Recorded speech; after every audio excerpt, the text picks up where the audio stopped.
Pemirsa, menjelang penerimaan peserta didik baru atau PPDB tingkat SD dan SMP di Kota Prabu Muli, Kepala Dinas Pendidikan menegaskan kepada pihak sekolah untuk tidak melakukan praktik jual beli bangku sekolah. Penerimaan peserta didik baru atau PPDB 2022 Kota Prabu Muli segera dibuka. Untuk PPDB Kota Prabu Muli akan melayani penerimaan siswa SD dan SMP. Menjelang PPDB, isu jual beli hingga titipan bangku sekolah mulai merebak di kalangan orang tua siswa. Sehingga atas hal tersebut, Kepala Dinas Pendidikan Prabu Muli, Kusron, mengatakan pihaknya sudah meminta pihak sekolah untuk mengikuti standar operasional prosedur dan tidak melanggar aturan dengan melakukan pungutan dan menjual bangku sekolah. Kadisdik juga menegaskan akan memberikan sanksi apabila ada oknum ASN-nya yang terlibat praktik jual beli bangku sekolah.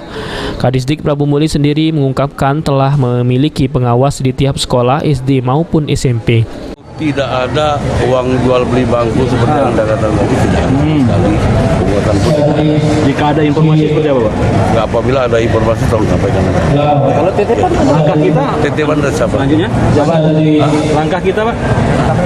Langkah kami tetap akan melakukan pengawas. Jika ada yang kami sedang akan memberikan sanksi. sanksinya berupa apa ini, Pak? Ya silakan nanti kita lihat sejauh mana. Meski selama Kadisdik Prabu Muli menjabat belum ditemukan kasus pungutan dan jual beli bangku sekolah, namun masyarakat diminta untuk melapor apabila menemui praktik terlarang tersebut. Benny Firdaus, PAL TV.